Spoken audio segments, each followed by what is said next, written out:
요즘 여론조사 홍수 시대죠. 여론조사로 대선 후보까지 결정하는 세상인데 그 신뢰도는 높지 않습니다. 조사를 기계가 하느냐, 사람이 하느냐 이거에 따라서 결과도 다르게 나오고 또 조사기관의 성향에 따라서 다른 결과가 나오기도 하죠. 그래서 논란이 많습니다. 특히 10%도 안 되는 낮은 응답률이 문제가 되고 있는데 오늘 한국조사협회가 이에 대해서 가이드라인을 냈다고 합니다. 이게 어떤 의미가 있는 건지 또 각 여론조사 그리고 실제 선거와는 결과적으로 어떻게 연관성이 있었는지 지금부터 짚어보겠습니다. 자, 서주민 기자. 네. 지금 여기 이제 세 가지 여론조사를 들고 나왔는데 네. 좀 다르죠? 그렇습니다. 최근에 다 실시된 건데요. 비슷한 시기에 실시한 서로 다른 여론조사입니다. 예. 그런데 이 세 개 중 한 개는 국민의힘과 더불어민주당의 이 지지율 격차가 1%포인트밖에 차이가 안 납니다. 그런데 나머지 두 개는 보시다시피 이렇게 10% 안팎으로 넘게 이렇게 차이가 크게 납니다.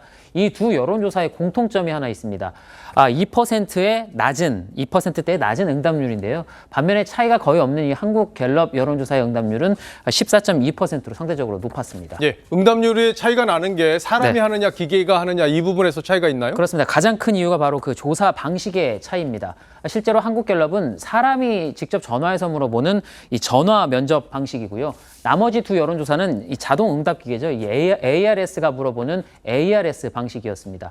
만약에 전화를 딱 받았는데 이 ARS 기계음이 들리면 아무래도 좀 쉽게 끊을 수밖에 없겠죠. 반면에 이 사람이 물어본다면 좀 미안하기도 하고 그래서 일단은 무슨 말을 하는지 좀 들어봐 주는 게 인지상정일 수밖에 없는 거죠. 예. 그런데 ARS 조사를 하더라도 조금 전에 이제 2%네 3%네 이렇게 낮은 응답률이 네. 나오기는 해도 네. 어떤 사람들이 끝까지 답을 하는지 그 성향은 있을 것 같아요. 그렇습니다. 아무래도 이 정치에 조금 관심이 많거나 특정 정당 또는 특정 후보를 강하게 지지를 해서 내가 이 여론조사에 꼭 반영을 해야겠다라고 생각하시는 분들이 아마 더 많을 확률이 높겠죠. 그렇다 보니까 이 ARS 여론조사가 실제보다는 조금 더 극단적인 방향으로 조사될 가능성이 높다는 분석이 있습니다.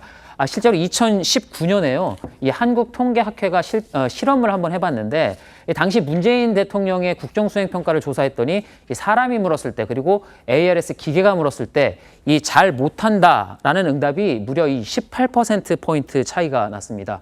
이 실험을 통해서 이 ARS의 경우가 전화 면접 조사보다 응답자의 정치적인 관심도가 높았고 또 이 보수와 진보, 이 양극단에 치우친 성향을 보이는 것으로 분석이 됐습니다.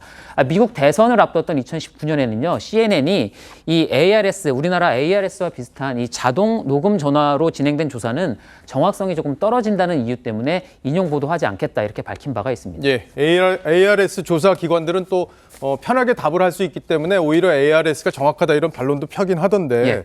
자, 여론조사하고 실제 선거 결과가 어땠는지 지난 과거의 대선을 한번 비교해서 살펴보면 좀 이해하시기가 쉬울 것 같아요. 그렇습니다. 여론조사 입장에서는 선거 결과가 성적표이기 때문에요.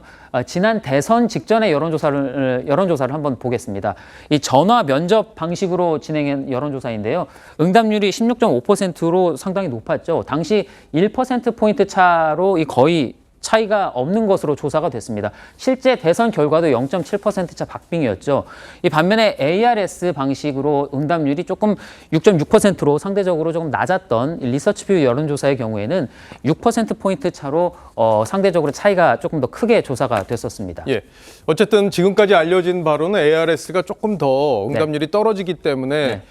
정확도가 낮을 수도 있다라는 신뢰도가 취지의 조금 낮을 수 신뢰도가 있다. 낮을 수 예. 있다는 취지의 얘기들이 있는 건데 네. 그런데도 ARS를 쓰는 여론조사 기관이 많은 이유가 뭐예요? 예, 아무래도 이 전화 면접 방식은 사람이 일일이 전화를 걸어야 하니까 인건비가 좀 많이 듭니다. 또 시간도 당연히 오래 걸리고요. 그러다 보니까 대다수의 영세 업체들은 이 ARS 방식을 선호할 수밖에 없습니다. 사실 이번에 조사협회가 전국 단위 선거에서는 응답률이 최소 7%가 넘어야 한다라는 기준을 준칙으로 제시하긴 했지만 이 협회에 가입된 여론조사 업체 34곳은 이른바 저희가 메이저 여론조사 업체라고 부르는 곳입니다. 그러니까 나머지 조금 영세한 업체들은 이 준칙을 따르지 않은 채 계속 영업을 할 수밖에 없는 거고요. 또 크고 작은 문제들도 계속 발생할 소지가 있는 겁니다. 그래서 응답률이 일정 수준에 미치지 못하는 여론조사는 아예 공표하지 못하도록 하는 법안이 국회에 발의가 돼 있지만 아직 상임위도 통과하지 못하고 있습니다. 예, 이 여론조사가 우리 정치 현실에서 차지하는 비중이 크기 때문에 하루빨리 제도적으로 정비를 해야겠다 이런 생각이 듭니다.